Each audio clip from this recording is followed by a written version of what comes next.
Okay.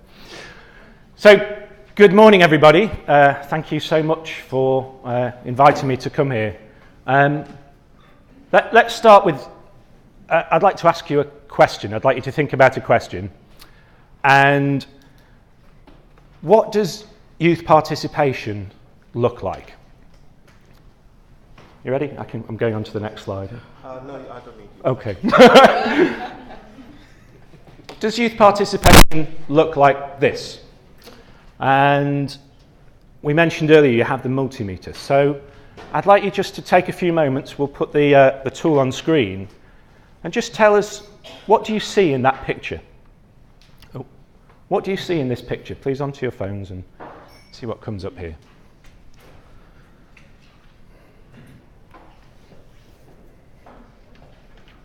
The codes are on your desk, on your table if you leave. What was the number?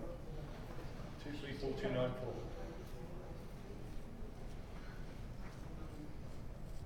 Theatre, what an interesting word.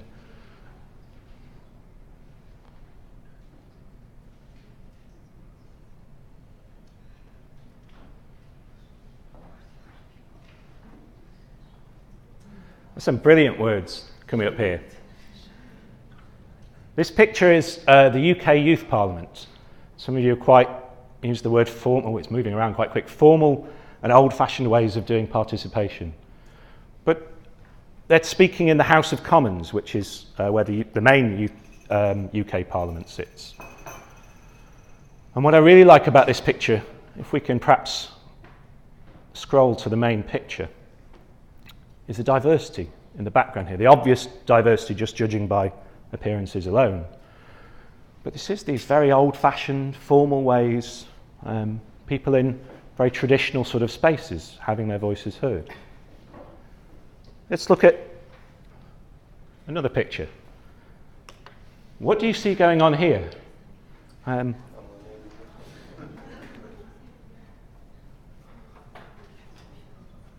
What's going on in this picture? These happy, smiling young people. I have no idea where this was taken. Someone might recognise the uniform. Please do shout out if you do. This was taken in Berlin. This was in Berlin. Okay, so, you know, we have this protester here. He's very, very happy. These child policemen, they're also really happy as well. I wonder if they're actually maybe they're cadets. Maybe they're doing European Solidarity Corps. This is actually a programme about challenging radicalisation, and they're stamping out the radical here. But they're all happy because they've got 4,000 likes on this picture. This picture is posted on a Facebook page, Humans of Late Capitalism, which is a kind of commentary on the downfall of neoliberal society told through funny pictures. Let's see what words you associated here. Activism. Maybe it is real. Maybe there is activism. Maybe there's protest going on here. Ironic resistance. Smiles. It's so nice to see such happy child police officers, isn't it? Maybe we're all happy because we're all somehow having our voices heard in this picture. First world problems. First world problems, interesting. What I really like, I don't know whether you picked up, is the little comment here from Nacho Tristrat, who says, this guy finally seems happy to get cheap accommodation in Berlin. Is this what youth participation looks like? Maybe. Let's show you something else. Punishing pensioners and taking away school meals from children. Tax cuts for Conservative big businessmen. More food banks, more homeless people. There is a social crisis looming in Britain. This government's proposing to reduce it further and actually hand roughly £60 billion over to corporations and tax relief at the top end. Instead of doing that, maybe you're wondering, what the hell have I just watched? For those of you who perhaps aren't into dank and spicy memes, this is Jeremy Corbyn. He's the leader of the left-wing opposition in the UK. And obviously he doesn't really rap and wear tracksuits like that.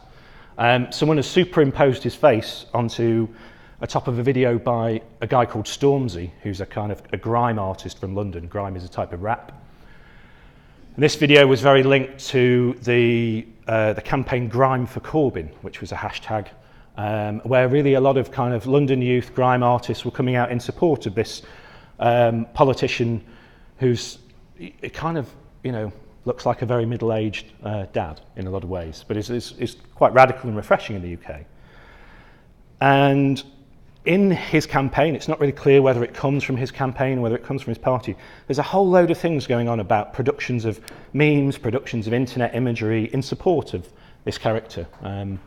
The Conservative Party, the oppositions, have tried to do the same things, but they're perhaps not quite as in touch with internet culture as Jeremy appears to be. Is this what youth participation looks like? Maybe it is, maybe it isn't. I should probably tell you a little bit about who I am before I go any further. My name's Dan Moxon. I'm a researcher, practitioner. I wasn't going to say expert, but it was written on my badge earlier. So I guess I'm one of those people that likes to talk a lot about something. And my area of interest is youth participation. I've kind of hit a stage in my career where I've got far too many titles and organisations that I work with, so I'm not going to run through them all. You can search me online if you want to find out what I've done. But very quickly, this is where you can hire me for more work. These are the titles that should convince you I know a little bit about what I'm talking about. And these are the titles that should convince you that I perhaps know a little bit about your world. And yes, Shorter, that is you.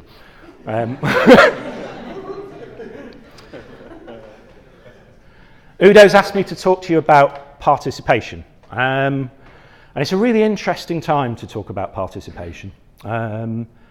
And the way I understand participation is very broad. So we're not just talking about youth forums and youth politics. And why I think it's an interesting time to talk about participation is because I think we're in a big shift about the language we use about it, the way we see it, how we understand what participation is and what it could be. And I think you can see that by thinking about some of the words we use to talk about it and some of the ways we talk about it. If you want to get technical, you could say the discourse we have about participation. So I'm going to focus on the sorts of words that we use when we're talking about participation and how some of those things have changed, how the way we talk about it's changed, and then try and bring that back at the end to say, well, what does this mean for you all thinking about training, thinking about the work that you do day to day? So these are the words that we normally use when we talk about participation. These will be things that are quite familiar to you. You'll think about involving young people in decision making, young people making decisions, listening to young people, classic stuff. If you're really neoliberal, you might think about service user involvement. You might be interested in people learning to participate. You must learn who to vote for and get on and do it. You might be interested in democracy and citizenship and politics, so the civic space for youth organisations. And if you're particularly into rights, you might think about children's right to be heard. These are all sort of classic terms that we use when we talk about participation.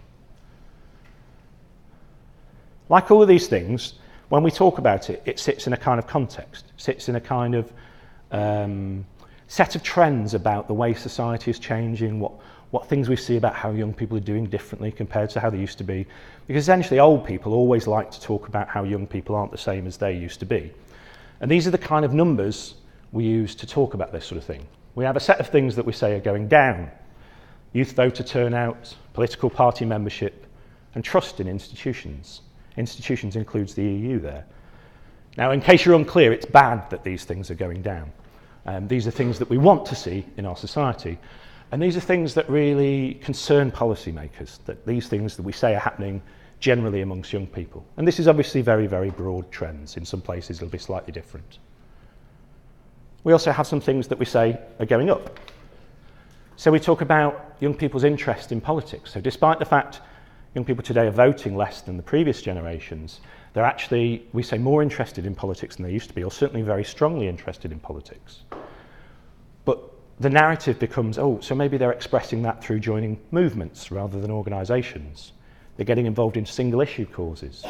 Maybe they're volunteering more than previous generations. A lot of these things are actually quite hard to measure, so it's sort of subject to debate whether they're really changing much at all. But this is the way we talk about it. This is the narrative we have. This is the words we use. If we get a bit worried about it, we might think that radicalisation and populism is on the rise. We need to be worried that young people don't turn away to these radical causes and become the person being carried away by the child police. And sometimes people like to claim that protest is on the rise. We point to things like the Arab Spring and say, oh, look, young people today, they're all radical and protesting, as if we've never had popular protests in any time before the last 10 years. But these are all the way we talk about things that are going up. And as much as some of these things are hard to measure, the one thing we are very definitely sure is going up is the internet. There is definitely more internet than there used to be. There is definitely more people using the internet, and the online world is now totally a thing where it didn't used to be. That's about as deep as the policy narrative gets at the moment. And these are the kind of trends that people are thinking about. People who are concerned with participation policy have got in the back of their minds when they talk about it. And that leads us to a kind of way that we framed participation developing over the last maybe 20 or 30 years. And you can see a really obvious sort of pattern of how we talk about participation evolve. For a study I'll talk about in a little bit more detail later on, I analysed the sorts of documents that were coming out of the Council of Europe, the European Parliament, the Commission, all of these sort of European bodies, and how they talked about participation. What were they implying about the way they were saying we should listen to young people? It's quite hard to find images to go with this, so I'm going to use Eurovision just to put some context on it. So the kind of participation as we know it today, you could really think of this current narrative as starting around about the 80s when Norway was winning in 1985. And the policy narrative there was very much, oh, it's important that we listen to young people, so maybe let's do some research about young people, and maybe we'll talk to youth organisations as well, see how that kind of works out. That was our starting point. It wasn't very detailed. Then we move on to the sort of mid-90s, and everyone's sort of saying, oh, we need structures that represent young people. Let's have youth councils for everyone. Let's really say these are the most important thing we must be doing. And this is the sort of narrative that comes out of the policy work then. Then we get a little bit further on into the late 90s, early 2000s, and the policy work sort of starts to say, oh, actually, participation's a bit bigger than just youth councils. Maybe it's about democracy. Maybe it's about learning. Oh, we're not really sure how those things fit together, but we need to do more participation, so let's just keep doing more of it. Let's try some other things maybe. And remember, for a lot of people as well, we're talking about economic growth here, so essentially it's just do more, do it harder, try and do it better. But participation is still generally seen as a good thing. This brings us right up to almost the current day time, 2012, when Sweden are winning. And you really start to see this tension emerge around, we can't just have very formal structures to listen to young people. We need to have other ways of engaging with them. Young people need other ways of expressing themselves. And we need multiple methods to do participation through. Now, obviously, this is all very broad, kind of sweeping statements. In different countries, there may have been different patterns at different times. But broadly, what you see through this period is a kind of increasing emphasis on the need for multiple ways of listening and multiple ways of engaging and multiple ways for young people to express themselves. And the current strategy sits really strongly in this kind of trend. And we mentioned when you introduced me about kind of new and alternative forms. And let's look at some of the language that's in the new youth strategy. These are all quotes from different parts of the strategy, the bits that refer to participation. It talks about young people being disenchanted by traditional forms of participation and representative democracy. I'm not really sure that anyone's ever enchanted by participation, but definitely some people are disenchanted. And this narrative, this is about basically people stopping to vote and moving away from structured traditional forms.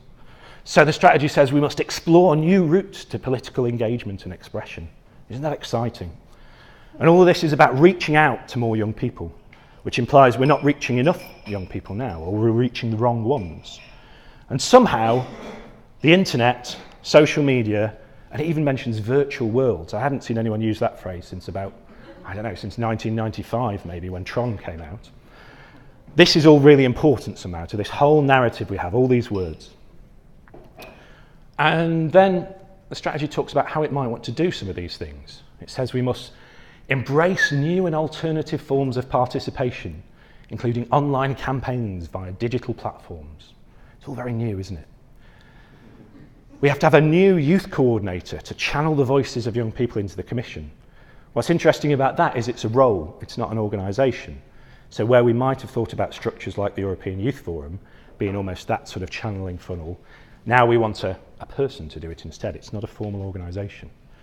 We need a new youth dialogue. This is essentially a replacement of the structured dialogue that must have outreach beyond youth organisations. There's this real concern there about moving beyond youth organisations into these new things, into these alternative things. It's like they want to be right at the cutting edge. And when it talks about what it wants member states to do, it's exactly the same sort of narrative. We need dialogue and participatory mechanisms at all levels with young people from diverse backgrounds. Because apparently, if you're already involved in participation, you can't be diverse. You can only be diverse if you're at a local level. That's how it works in this narrative. And so when they're really concerned about pushing to the local level, it's really about this outreach to more people. Again, it says member states should explore innovative and alternative forms, encourage participation in youth organisations or online activism. The or is the most important part there. Joining a youth organisation is equivalent to joining a Facebook page now. And we've got all these classics. We need to promote debate around the EU. So essentially that means let's make sure we all share these common European values. And we need to learn to participate, which kind of means learn to participate in the right sort of way, learn to participate in a voting sort of way. If you look at the Erasmus proposal, this is some of the text around the new key action that talks about participation. This narrative goes on even more. It's concerned with local, youth-led, informal groups of young people. We've got this real emphasis to move out to those informal groups. We're concerned with raising awareness of common European values. And this action will support the use of alternative, innovative and smart forms of participation. Apparently, the participation I've been doing for ages is quite dumb. And now it needs to be a lot smarter. And this is really interesting as well. It talks about this action. This has been about testing ideas at local level and upscaling them for further development in the future. We'll come back to that later on. But essentially, this narrative now gives us a whole new set of words and ways of talking about participation that weren't there at the start. Where we used to have all of these old words, now we're talking about young people who are disengaged but politically motivated. We're interested in reaching out to everyone at all levels, especially local. And we need to make sure we promote common European values. And above all, using new forms, alternative approaches, and online stuff. Because online stuff, that's kind of about as far as the discussion goes. It doesn't really go into detail, saying we must use online techniques. That's a little bit like saying we must use German youth work. I mean, there's lots of different things that happen in Germany, just as there's lots of different things that happen in the online world. We need to get a little bit more nuanced about that. And which kind of brings you to the question, what are these new forms we're talking about? Because if there would have been more specific detail about these new forms in these policy documents, I would have put them in the slides. It just says do new things. So what I'd like you to do is spend a few minutes on your tables, and just amongst your colleagues, try and think of the newest, most radical form of participation you've seen. And we'll see if we can do it, because if you can't all do it in this room, that's going to be a bit of a problem, isn't it? So, 5 minutes discussion. Think of a new form of participation that you have seen.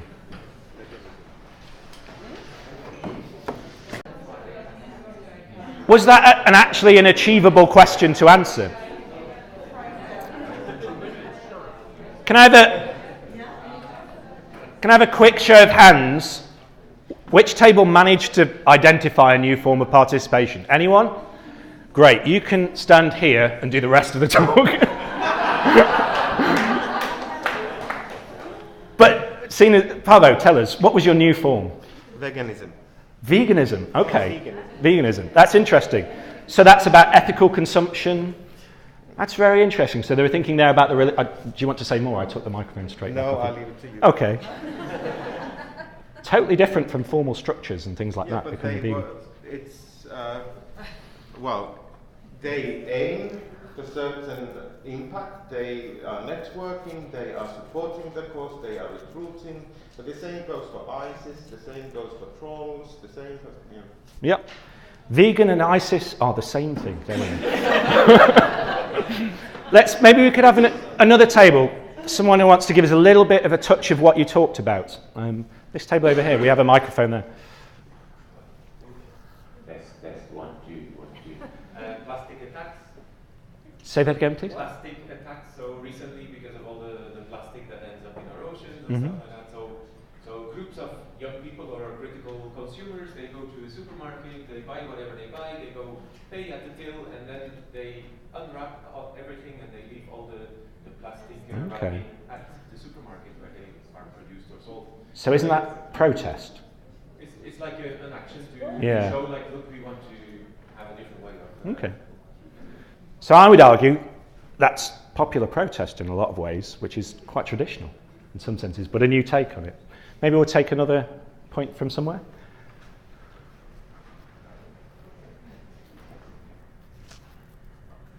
So, I really have the time to discuss about new forms because actually we were talking about what means new in the sense that as soon as we're saying that the news are already old and it's true, someone was talking to me about veganism a minute ago. That's not new anymore because now we know all about it. But yeah. So that was the idea, saying that is it something like vegan or we're talking about changing the political system or proposing alternatives, but is it really new? Maybe it's something from the past. We changed. Is it innovative? So the discussion was more around that than by identifying new forms. That's exactly the sort of circular discussion this thing about newness leads to.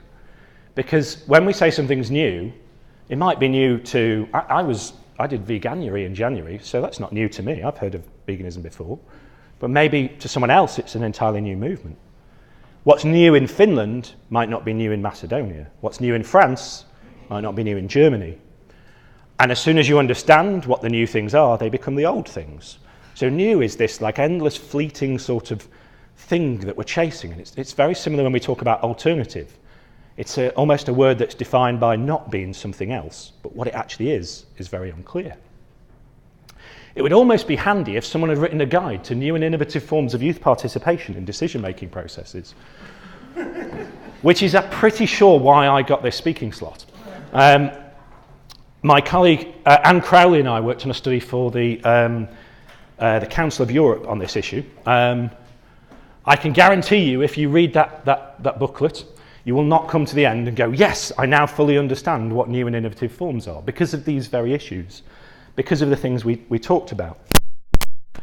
In this study, we did, however, manage to do some surveying of stakeholders. So I think we surveyed about 350 people involved in participation from across the continent and tried to identify sort of trends and patterns within participation and the different types and forms we could be talking about. And we managed to narrow those down to sort of 7, possibly 8 forms. And I'll run through those now, because I think this can be a little bit of a framework for thinking about where new development are. But really keep hold of this idea that new is subjective, because anything you'll see in here, you'll see elements of reflected elsewhere. So we've talked a bit about representative democracy as a form of participation. This is voting, joining political parties. That's definitely not new. We know that's the thing that's dying and is the old form. You're probably all familiar with things like youth councils, youth parliaments, youth organisations. According to the sort of the survey we did and the perceptions of practitioners, that's quite an established sort of thing. No surprises there. So maybe that's not a new form either. We asked people about co-management and co-production. You might be less familiar with this as a term. Co-management is where young people and professionals, or young people and adults, however you want to term it, jointly govern or manage some sort of project or programme. Co-production is where they kind of work on it together in collaboration. So that could be things like participatory research, or involving young people in recruitment, or inspecting services. That was seen as something that people were not very clear about, was a sort of new and emerging area of work. We also talked about deliberative youth participation. This was an area, again, the survey identified was a sort of less common form of work across youth work. Deliberative participation is essentially bringing a group of young people together to talk about a set issue with decision makers. There's some great stuff in Slovakia called Coffee with Decision Makers, where it is exactly what it sounds like, just arranging cups of coffee between groups of young people and decision makers to talk about an issue. It's quite a long way from these formal structures we're talking about. Essentially, it could be just a large youth event where anyone can turn up and talk about things that are important to them. That's definitely more of a growing area, but you can see shades of that in all sorts of the other work we do. Youth activism and protest, that's not a new form at all. We often talk about, the Arab Spring being a new thing, the Occupy movement being a new thing, but protest has been going on for a long time. There's nothing new about doing something active in your community, volunteering, or even getting involved at the more radical end of direct action. And of course, we already know digital participation, that's definitely one of these new areas. But again, the definition of that's just anything online. That's far too broad for us to be working with and thinking about at the moment. Now, at this point, you might be wondering who this person is here. And this is the most important thing I want you to take away from this presentation. This was a guy called Franz, I forget his second name actually, who invented a new form of parachute. He was a tailor, and he invented a parachute that comes out from your jacket. And he was so convinced of the fantasticness of his new form of parachute that when he wanted to promote it to the world, so he organised a press conference at the Eiffel Tower and jumped off the first floor of the Eiffel Tower in front of the world's press. His parachute didn't open at all, and he hit the floor and passed away. And the moral of that story is that just because he made a new parachute doesn't mean that he made a better one. Doing something new is not the same as doing something better. Sometimes you can do something new and it's just bad. Sometimes you can do something new and it's worse. If I want you to take away anything from this presentation and anything in your work when you go forward, it is that concept. New is not the same as better. Now, if a convincing story of a man with a parachute wasn't enough to convince you of that point, I've also got a graph. And in this same study, we asked people about what were the most effective forms of participation out of those categories we talked about before. And we asked them about effectiveness in 3 ways: influencing decision-making, inclusion, and ability to scale and work with large groups. The red ones, the ones we identified as the newer forms, co-management, deliberative participation, digital participation, the red ones are the new forms, the blue ones are the more traditional ones. And this graph is about how effective are the different forms at influencing public authorities. It's just people's opinions of how effective they are. And what you can see there is there's absolutely no link. These new forms are not better at influencing decision-making than the older forms. They are not better at including young people than the older forms. They are not better at scaling than the older forms. Some might be better than others. Some it might depend on how you apply them. The point is that it isn't automatic to say if we do this type of participation, we will be improving what we're doing. So, what does this all mean for training of youth workers? Well, firstly, it means that these new forms and methods aren't a clear set of tools that are well understood and well defined that you can just teach to people how to do them. If they were, they wouldn't be new. And it's always going to be the case that if you're pursuing new ideas and new things, that this sort of sharing best practices, teaching an established method that's well documented and understood, is you can't do that if you're trying to pursue the new ideas. And instead, what we need to do is put things in place which will enable the youth sector, enable the youth workers to develop new ideas, to innovate their practice, to think of new ways of doing things. But if we know that doing something new isn't automatically better, what that means we also need to support them to evaluate what they're doing, to think about whether the practice that they're developing is an improvement on the forms of practice that we already have. And that's really hard for youth participation. If you're working in the field of youth employment, it's pretty obvious what the goal of your project is. You're trying to get people into work, you're trying to reduce youth unemployment rates. You've got a really nice, easy measure that'll tell you whether you've been successful doing that. Working in youth participation, well, let's be honest, there's about 101 different goals that all slightly contradict each other, and the narrative is very different from project to project. So actually defining success in participation is a really challenging thing to do. Thinking about even just influencing decision makings, there might be plenty of reasons why you've not been able to influence decision making that have nothing to do with the quality of your project. Global economic recession, for one. And participation itself as a sector, as a field, is not currently capable of really evaluating its success and really rigorously saying this method of practice is achieving things that this method of practice isn't. There are some inroads there, but actually it's a very complicated area. So that's something we need to support the sector to develop. And then finally, if we do those sorts of things over time, what we might see is that we can develop, out of these new ideas, we can develop more effective approaches. And this is perhaps where maybe some of the areas of digital participation are up to at the moment. Marty was telling me they're having a conference next week where they've got 8 different platforms sharing their ideas of projects they developed in the field of digital participation. From something like that, what we would need to do is identify, well, which are the most effective ways of doing something.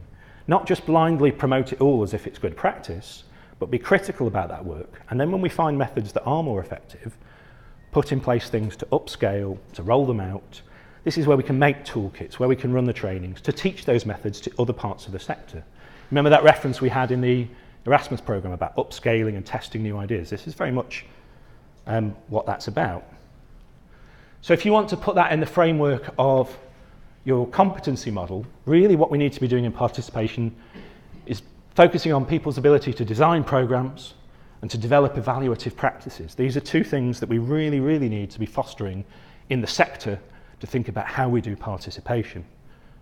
And I think you can do that in the context of what I would call an innovation model. This is taken from the study I mentioned earlier, but it's actually a very common thing about how policy experimentation and innovation works. I think the national agencies and the SALTO network are in a very unique position to support innovation, because you both provide training and funding. And those are 2 of the very key ingredients that you need to be able to develop into innovation. How you do that is identify very specific challenges or goals that you're trying to solve. An example of that could be something like, let's make sure more young women are standing to be politicians. Let's make sure that we use digital tools to reach millions of people rather than thousands. Something very tight, very concrete. And you then say, okay, how do we solve that challenge? And you fund people to run prototypes and pilot projects, to experiment with those ideas. And you fund people who've got ideas that have never been tried before, so there's no evidence to say that they'll work. You fund people whose project plans might need to change halfway through, because actually they're doing something new and testing something out. And you let them fail. You let them tell you openly that if their project hasn't worked, and this is why it hasn't worked, because otherwise you'll never hear about where success is and where failure is and what good practice is and what weaker practice is. And part of that is about honest evaluation, about really working out what comes out of those prototypes and what comes out of those projects. And after that stage, when you've evaluated, when you've developed new strategies that are successful, then you have a role scaling, rolling out these ideas, promoting them. This is what I think of as innovation in the participation sector, and I think this is a model that I would really think would be useful to think about to push the sector as a whole forward. So this pretty much brings me to the end, but just to sum up the key points if you've not been listening so far. Basically, if you do something that you say is new, you will get more money from it from now on, and your superiors will think you're doing something good. But if you're seriously critical about your work, if you're seriously interested in the social causes that I think brought us all in this room, you should also be thinking about whether you're doing something better. We haven't got a set of clear ideas about what new and better looks like at the moment, but what we do have is a set of old ideas that we're moving away from, about formal structures, about participation being very rigid. But it's really important in that we don't disregard those things completely. They are still valuable. Voting is still valuable. Youth councils are still valuable. Youth organisations are still valuable. In a rush to run towards something new, we still need to maintain our original practices. And we need to do that by training youth workers, to prototype new ideas, to evaluate them, to scale and to fail.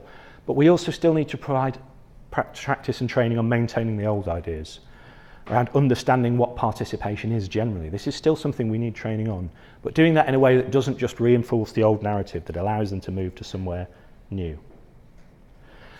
Then before we move on to questions, I'd also like to kind of highlight one thing that I'd like to leave you with to think about. In all of this, my thrust has been about how the narrative has changed around participation. We've moved from one way of talking about it to another. When discourse changes, when narrative changes, that's about power. That's about shifting that discourse. And I think it's really important as critical practitioners, we ask, why is that changing? Who's driving that change? Because it isn't young people. Who's benefiting from that change? Who's losing from that change? And how does it affect young people? Because as much as, on the one hand, you can embrace all of this and say, oh, this is fantastic, we're reaching out to diverse groups of young people, we're engaging more people, no one's going to object to those goals. But be very clear, some of this is also about stopping listening at a political level to very formalised structures of young people. And every young person has a right to be listened to. Every young person engaged in any way has a right. And policymakers saying that only these new types of participation are valid compared to the old ones, that's a power game. There's quite a lot of things going on there that's driving that. So we shouldn't just embrace this rush towards the new entirely uncritically. We need to really think about moving towards value, moving towards effectiveness, moving towards what's going to create the social change and what's going to enable young people to be listened to. That's the end of me speaking. I believe we've got questions coming in, and I'm happy to take any questions generally. And please just tell me when time's up. What generates what? Trends generate participation, or forms of participation generate trends, or what is the drive? Wow, that's a really hard question, isn't it? I think the issue with the trends is most of them can't be measured very well. You can measure voting rates, you can measure party membership. And so this was the reason why the slide was called about the ways we talk about trends. So measuring whether young people are now more involved in social movements than they used to be in the 1950s is virtually impossible. And you have to think about participation in two ways. Sometimes we talk about it as ways that young people express themselves politically. So you can see there's a shift away from young people expressing themselves through the formal structures to expressing themselves in more fluid and more open ways. That's not quite the same as forms of practice in the participation sector. These are types of projects we like to run, ways we like to analyse things. So they're almost kind of like trying to jam two things together. I would say they're both feeding each other, in the sense the way we talk about the trends is influencing the way we talk about the forms. The way we talk about the forms influences the way we understand the trends. So it's a little bit more complicated than one causing the other. And I think I'd be really hesitant about anyone who would claim to have good measures to see either way of doing it. This is kind of why my take was about, let's think about just the way we're talking about it and sidestep some of those issues. Any other questions at all? Mm-hmm. Absolutely. I wouldn't disagree with that for a minute. New can equal better. But if you've answered your own sort of statement here, e-participation has the potential to reach new young people that would never participate in a youth council. That's quite a statement about who would and wouldn't participate in a youth council, and it depends on the type of youth council. And I suppose what I'm saying here, if you are saying the benefit of using e-participation is the reach, then you need to make sure that when you're running a project, it reaches thousands and thousands of people. If it doesn't, your project is not working, it is not better. And it is definitely the case, if you look at some e-participation projects, their reach isn't huge, and actually a lot of it is still delivered face-to-face. I won't pick out particular ones, but just because I created a Facebook page for my project doesn't mean that I'm reaching more people. If you can use e-participation to definitely reach and to measure and to make meaningful engagement at scale, then clearly that is a massive step forward. And it's that critical sort of reflection that I think is really what I'm saying here.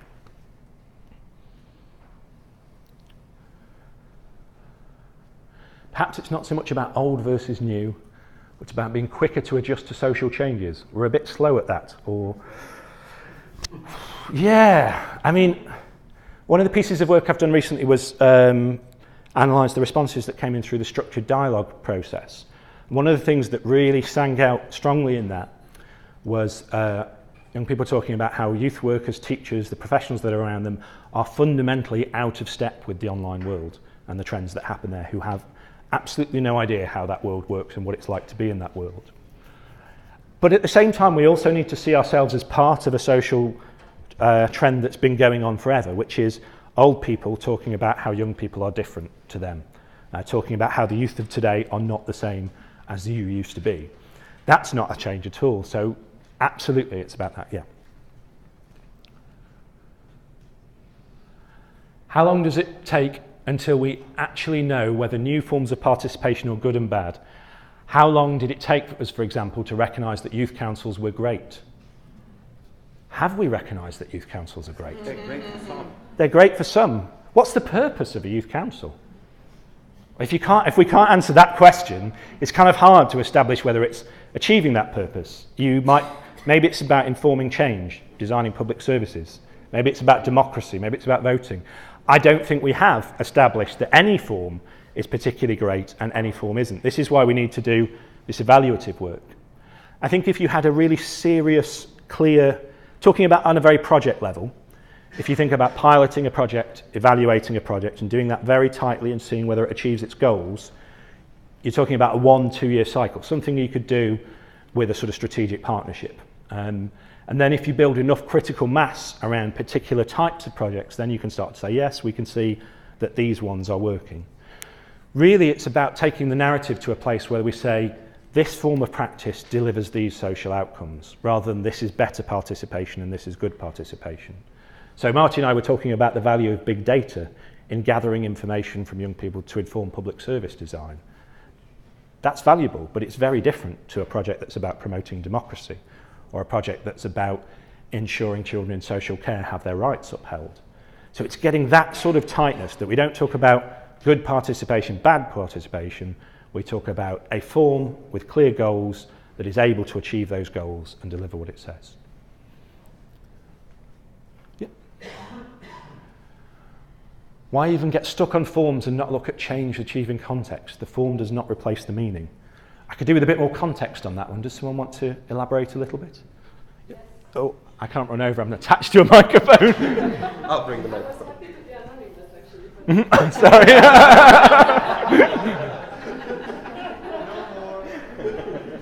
Next time I'll stay in the classroom and just ask questions. No, what I need to say, I see a shift in also the look on participation and the research around that, looking at forms, projects.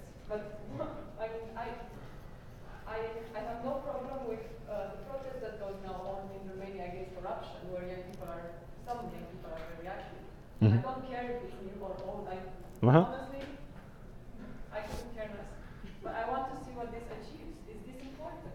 And I don't see that kind of analysis anymore. I mean, I see a lot of good practice collection, what forms are there. I agree, and if you could write that in your response to the Commission on its strategy proposal, that would be a great thing. Because this is the challenge, this chasing this fleeting thing of a new form. Why? And that's this question I posed about, well, why? First of all, who's driving that narrative? Who's pushing that narrative and why are they pushing it? And I think you can make cynical overtones about that and less cynical overtones about that. I wouldn't, for a minute, have ever said that we should be pushing new forms. I think we should be pushing better forms. But the reality is, all of your policy context at the moment talks about just doing things that are new. And so this is the language in the world you're going to have to deal with. It isn't very clear on what improving things looks like. Youth work is by definition political. Its aim is to bring about change and advocate for young people's rights. Why are youth workers often afraid of becoming too political? Ooh, that's a good question, a classic question as well. Because, I could give some ideas, because we're paid by the state, wherever you work for, whether it's an NGO that has grants coming from the state and you're paid there, you don't want to bite the hand that feeds. Because we live in a time of neoliberalism and new managerialism, which has progressively moved us away from critical roots of political practice that we had in the 70s and 80s. Because if you're a participation worker, it's quite a compromise to be both vocally political yourself and neutrally support young people's political positions. If you come out very strongly to support one cause, it's hard to effectively support people to support causes that disagree with that. Yeah, great question.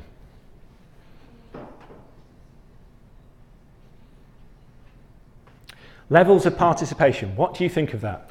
We learn to participate by starting from the easy little things, like choosing the topic of your youth exchange, but we build on what we have, right? So levels of participation, is that a reference to the ladder as well there? No. No. Okay.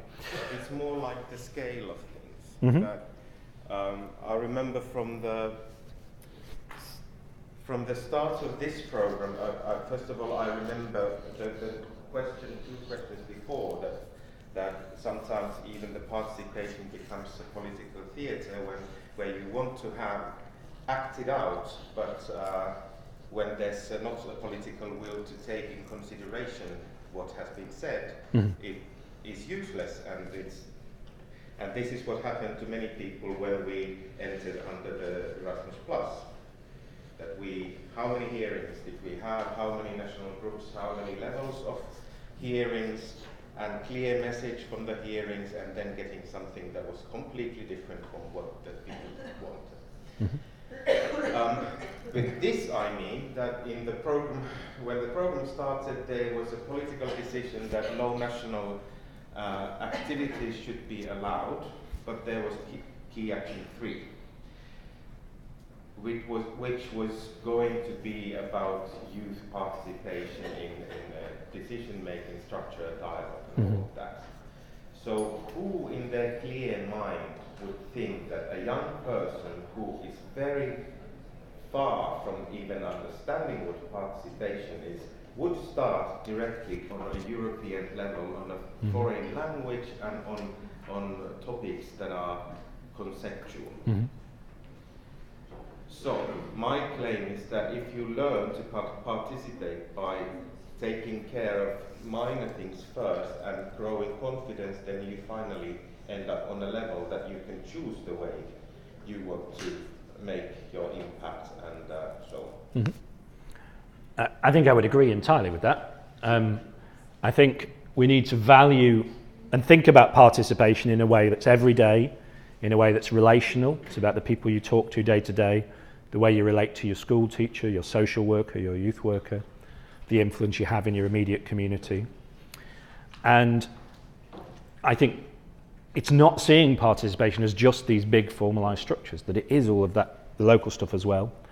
And those pathways are really important. There's a really interesting piece of work come out from the Partispace project recently that explores people's pathways, and it pretty much backs up exactly what you're saying there. And I don't think that's a surprise to anyone who's worked there. But there's something about recognising that we need to think about where influence is and how people can have influence in all of that. Because ultimately, it's very hard for any citizen, any group of citizens, to influence things quickly at national or European level, particularly in the context of just the time that anything takes to change. Young people grow up and stop being young. But at local level, you can see immediate change, immediate effect. You can see recognition as your right as an individual at that sort of level. I think that's the most exciting territory to be operating in, where we can make big changes to young people's lives. But I don't think it's an either-or. I think we need all of this stuff, really. Yeah. I don't know how we're doing for time. I'll just keep going until you stop doing questions. 2 more questions at the moment. Okay. Could you elaborate how representative democracy is on its way out? Yeah. So we know that young people vote in general in all kind of post-industrial Western societies. Generally speaking, their voting rates are lower compared to previous generations. Generally speaking, we say that party membership is lower compared to previous generations.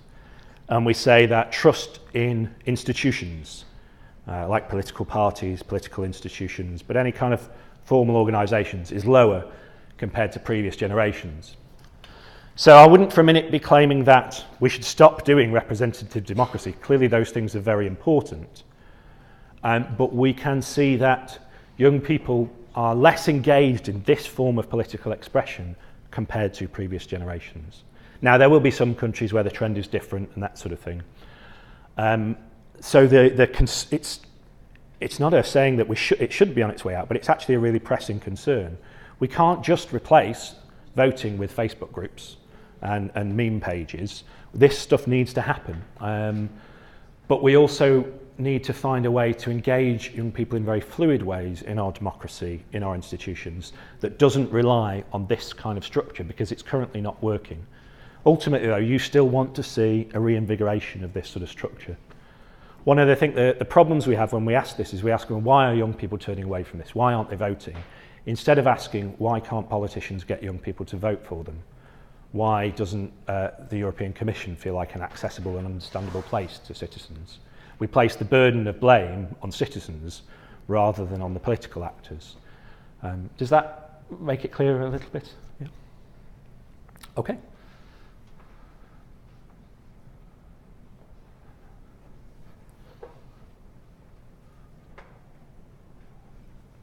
How are projects on voting seen these days?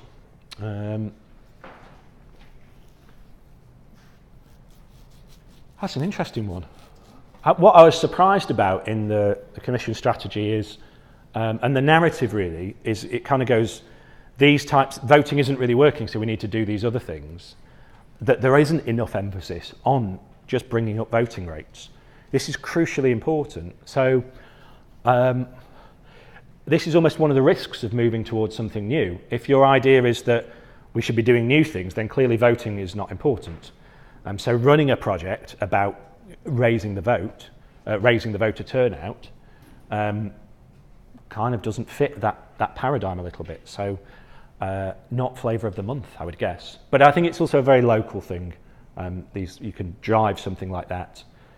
There's also connections to fear of encouraging voting if you know it will change the political balance of power, is quite significant at a local level, or national level rather. There's a cue for the audience here. I'm not quite sure. I think it's also a question to the audience. Oh, okay. Oh, sorry, there's a question. Does anyone want to answer that question? This is quite a strange way of doing questions. I feel like I'm just speaking. No? Okay.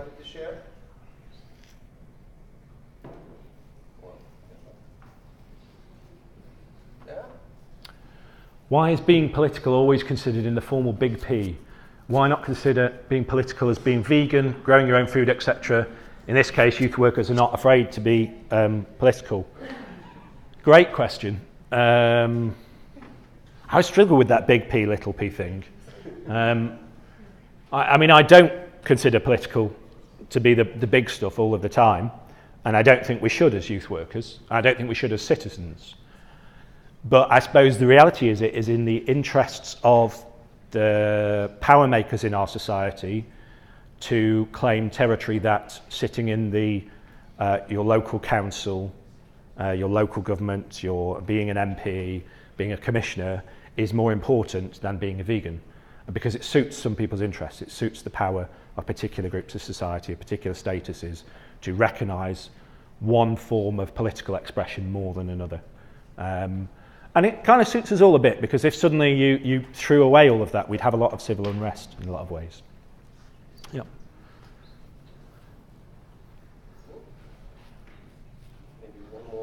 Okay. Has education, not just the academic education, but rather the ability to think, the ability to think independently and critical, reach the required level in order to support responsible youth participation? Participation is a right. You have a right to have your voice heard, whether you've been responsible with it or not. So I would strongly reject that you should only be able to participate if you're being responsible. Irresponsible people should have that right. And who gets to decide whether you're educated enough or whether you're or responsible enough to express your voice and have it listened to. So on the one hand, quality of education is not really my area, so I'm hard to comment on that, but I think that's also a dangerous statement to start from that position of we need to teach people to behave a certain way before they can participate, because education is ultimately about behaviour change. Brilliant. All the questions done. Thank you very much, everyone. It's been a real pleasure to be invited to come and speak to you. It's nice to see so many people I've worked with over the years, and I was really touched to have this invite. So, yeah, thank you very much.